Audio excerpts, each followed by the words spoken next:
So POCO's X series has a clear funda, great performance at an affordable price. And with this year's POCO X7 Pro, POCO expects to take that legacy even further. And you know what? The POCO X7 Pro has a bunch of upgrades that I feel are pretty sensible. For example, you've got the upgraded MediaTek Dimensity 8400 Ultra. And then you get upgraded IP rating, silicon carbide technology for the battery, and a lot more. But are all these upgrades enough to make the POCO X7 Pro the best POCO X series phone yet? Well, let's find out in our detailed review of the POCO X7 Pro, in which we've also done a detailed performance comparison against its, under 30,000 brethren, which is the POCO X6 Pro and the POCO F6. Alright, if you're watching me for the first time, I'm Arshad. You're watching Trakin English, your destination for detailed, incisive gadget reviews.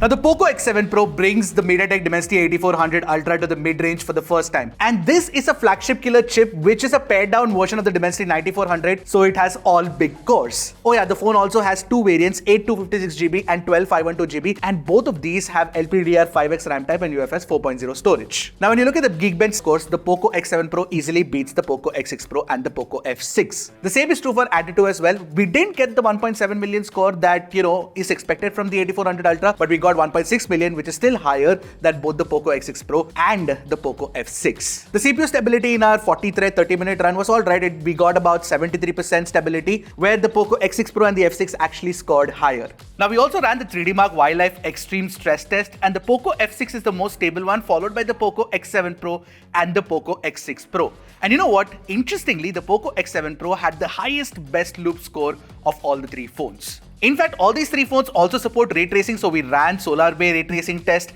and we got the best overall score and the highest average FPS on the POCO X7 Pro. Now, in Genshin Impact, we got an average FPS which was actually lower than what we achieved on the X6 Pro and the F6, which is again surprising considering that the 8400 Ultra should have performed better than at least the 8300 Ultra. Now, the POCO X7 Pro also has a stainless steel vapor cooling chamber of 5000mm square, which is good. And when we ran the Genshin Impact test, it didn't cross 45 degrees, which is like our threshold, but neither did the POCO X6 Pro or the F6. Regardless, the performance is very good and I don't generally have any problem with it. It's very fast in daily usage and you can actually game on it without worrying about the phone heating up. But what's also very good on the 8400 Ultra is the efficiency. And when we were battering the phone, like we were playing games, we were like pushing it with like multiple benchmarks. We had to run Antutu like multiple times to get like the proper score. It still gave us like over 7 hours of screen on time, which is good. But when we use the phone normally in everyday usage, you can easily expect over 10 hours of screen on time. And POCO managed to install a 6550 mAh silicon carbide battery in the X7 Pro, which the iQOO and Realme could not. And this is why I think now I understand this Himanshu tweet. Now, before talking about the charging speeds, quickly, if you haven't already, hit that subscribe button. We'd love your support. So what you get inside the box is a 90-watt charger. It's a Type A to Type C cable, so of course it's not a PD charger. And it could charge the phone from 1 to 100% in, I think, 44-45 minutes, which is pretty good. Moreover, despite having that massive 6550 mAh battery, the X7 Pro is only 8.06 millimeters thick and it weighs less than 200 grams. Now, granted, it's made entirely of plastic. Despite looking deceptively like glass, it still is an impressive feat if you ask me. And you know what? I really like the back design of the POCO X7 Pro, especially in this black color. It looks pretty classy, and more importantly, that split vertical design is also a very nice touch. I feel like the design is definitely an improvement over the POCO X6 Pro, but it has the same problem that the POCO X6 Pro had, and especially with the black color variant, it's aggravated even more, and that is the fact that it's a fingerprint magnet. Although thankfully POCO does bundle a case in the box, so that should, relieve some of that problem. Now, the POCO X7 Pro also has your standard stereo speaker setup. You've got an IR blaster, and you also have a dual nano SIM card tray as well. But the Type-C port, and you guessed it right, it's USB 2.0, which is alright, pardonable for this price category. But if it was a phone like under 40,000 rupees or over 40,000 rupees, I wouldn't have been okay with that. With the X7 Pro, it's okay. The biggest upgrade on the POCO X7 Pro compared to the X6 Pro is definitely the fact that the IP54 rating has been upgraded to the IP69 now to give such a powerful processor, silicon carbide technology, and IP rating in this price range. This is the madness that POCO keeps talking about. Now the X7 Pro has the same 6.67-inch size, AMOLED display. So you get a 1.5K resolution LTPS panel now, and it's a 120Hz refresh rate display, of course. You get a touch sampling rate of 240Hz, and there's a 1920Hz PWM dimming, rating as well. It's a very rich and vibrant panel for when you want it to be, and if you want the original Pro Color mode to be represented, that's also possible on the phone because there is the original Pro Color mode. And the color tuning is actually very well done. But more importantly, since this is the POCO phone, it's also a multimedia beast because you get support for Dolby Vision and Dolby Atmos. Yes, DV support is there even on Netflix, and when we watched Dolby Vision content on this phone, it does pop out. HDR gradation wise, I would say that it's not premium grade HDR tuning where the highlights and shadows are controlled very well, but it's still serviceable. It's pretty good. Talking about which, the peak brightness can now go up to 3200 nits, and even the HBM mode brightness can reach up to 1400 nits. So when you take it outdoors, it's pretty legible under sunlight as well.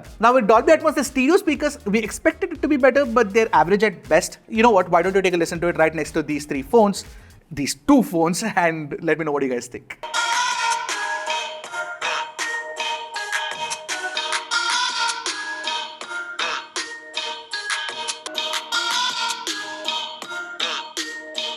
Also, this phone, by the way, supports dual frequency GPS and dual band 5G, so you get L1 and L3 support both. So network performance has been very solid for us, and 5G performance has been pretty good. We also have Wi-Fi 6 support, Bluetooth 5.4, and for those who are interested in high-res Bluetooth codecs like LHDC and LDAC, both are supported as well. Now it's time to talk about the cameras, but before that, I want to give you guys a disclaimer, is that we didn't have enough time to do a camera comparison of all these three, but I have a fair idea of how the X7 Pro's camera performs. Anyway, with the X7 Pro, what you get is a new Sony LTE 600 sensor, which is a 50MP sensor and an 8MP ultra wide. You don't get the 2MP macro that was there on the POCO X6 Pro. And the selfie camera on the front has been upgraded as well. Now in ample sunlight, the primary camera takes decent pictures. The detail retention is okayish, but there is a lot of visible over sharpening, especially when you look at the 100% crop. But the low light performance on the X7 Pro is surprisingly good. You've got a decent amount of exposure, and most importantly, it has a decent amount of details as well, despite the over sharpening. Yes, there is some noise, but it's okay, it's not too bad. The secondary 8MP ultra wide on the other hand is pretty alright. At 100% crop, you will notice that the images don't have too many details, and in low light they start looking like oil paintings because they just don't look very good. They come out soft. Now with the primary camera, the color science is completely off. What we noticed is that it is really not capturing the colors of the scene. Sometimes it's oversaturated and it's misrepresenting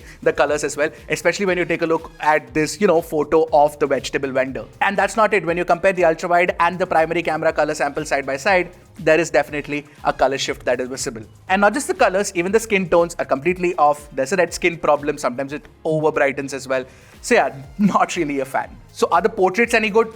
Well, the edge detection is kind of off. Just take a look at Shrikant's hair here. It's not been, represented properly. The blur also looks slightly artificial, and the skin tones in human portraits are entirely off as well. The HDR tuning, while it has a good control over the highlights, the entire overall picture kind of looks off. The shadows are kind of crushed, and there's a little bit of over sharpening as well. Now with the upgraded selfie camera, we thought the selfies were fine, but they were serviceable, I would say, especially in daylight. In low light, obviously, they were okay. The primary camera can now shoot 4K 60fps video, up from 4K 30fps on the POCO X6 Pro, which is definitely nice. Also, when we were shooting videos with the primary camera, we noticed that there was a bit of a jellying effect with the EIS, and it looked kind of odd. But both the selfie and the ultra-wide cameras can only do 1080p 30fps, and the videos from them I felt were not really that good. With respect to features, we noticed one very interesting feature where you get a dual video mode and things like director mode, basically like a pro mode for video, which is nice. I think you might want to use the pro mode more so that you have control over certain parameters and take better videos out of it. Alright, so POCO managed to do something once again which Xiaomi's Redmi series could not. Yes, HyperOS 2.0 based on Android 15 for the very first time has been introduced on the POCO X7 Pro. Now we've made a dedicated video on HyperOS 2.0 and its features. If you haven't watched that yet,